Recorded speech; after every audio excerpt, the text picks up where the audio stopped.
असम से आया एक फैसला पूरे देश में चर्चा का विषय बन गया। एक व्यक्ति ने अपनी भारतीय नागरिकता साबित करने के लिए अदालत में पूरे 15 सरकारी दस्तावेज पेश किए। इनमें 1951 की NRC, voter list, voter ID, pan card, school record और कई अन्य दस्तावेज शामिल थे।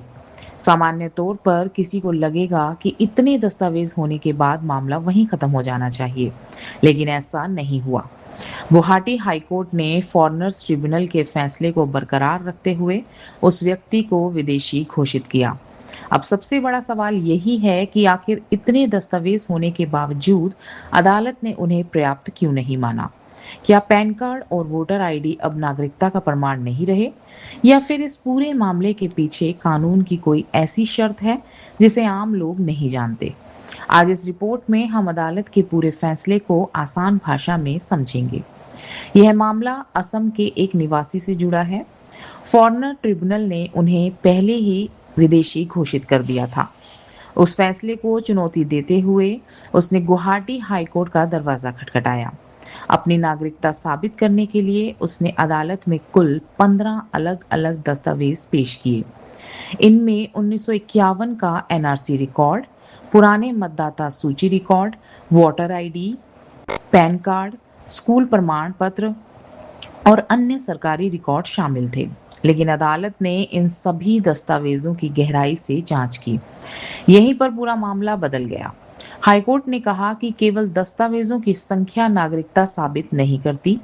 महत्वपूर्ण ये है कि सभी दस्तावेज एक दूसरे से मेल खाते हों और व्यक्ति का अपने पूर्वजों से कानूनी संबंध स्पष्ट रूप से साबित करे। कोर्ट ने पाया कि प्रस्तुत दस्तावेजों में नाम, उम्र, पारिवारिक संबंध और वंशावली से जुड़ी कई असंगतियां थी। कुछ दस्तावेजों के बीच ऐसा स्पष्ट लिंक नहीं था जिससे ये साबित हो सके कि याचिकाकर्ता वास्तव में उसी परिवार का सदस्य है, जिसके आधार पर वह भारतीय नागरिक होने का दावा कर रहा था। इसी वजह से अदालत ने कहा कि नागरिकता साबित करने का कानूनी दायित्व पूरा नहीं हुआ। इस फैसले के बाद सबसे ज्यादा चर्चा इस बात की हो रही है, क्या पैन कार्ड नागरिकता का प्रमाण है? जवाब है नहीं। क्या वोटर आईडी अकेली नागरिकता का अंतिम प्रमाण है? इसका भी जवाब नहीं है। अदालत ने स्पष्ट किया है कि ये दस्तावेज पहचान या प्रशासनिक उद्देश्य के लिए महत्वपूर्ण हो सकते हैं, लेकिन यदि नागरिकता पर कानूनी विवाद हो तो केवल इन्हीं के आधार पर भारतीय नागरिकता साबित नहीं होती। कोर्ट उस पूरी कानूनी कड़ी को देखता है जो व्यक्ति को उसके पूर्वजों से जोड़ती है।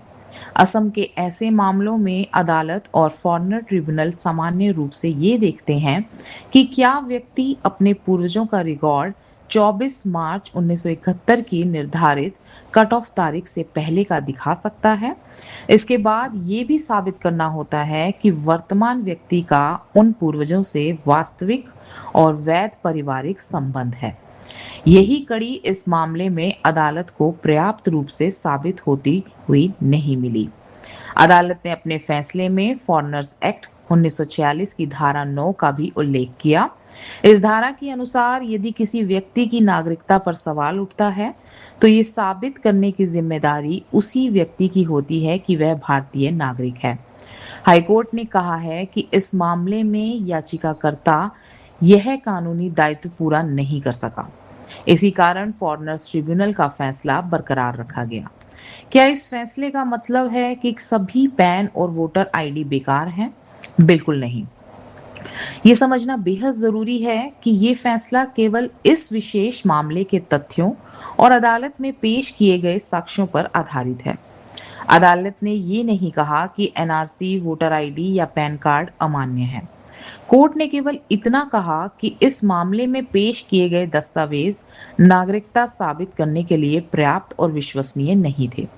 इस फैसले ने एक बार फिर साफ कर दिया है कि नागरिकता से जुड़े मामलों में केवल दस्तावेजों की संख्या नहीं, बल्कि उनकी कानूनी विश्वसनीयता, आपसी मेल और पूर्वजों से जुड़ी प्रमाणिक कड़ी सबसे अधिक महत्वपूर्ण होती है। अगर आपको यह रिपोर्ट जानकारीपूर्ण लगी हो, तो इसे शेयर करें ताकि लोगों तक इस फैसले की सही और तथ्यात्मक जानकारी पहुंच सके। धन्यवाद।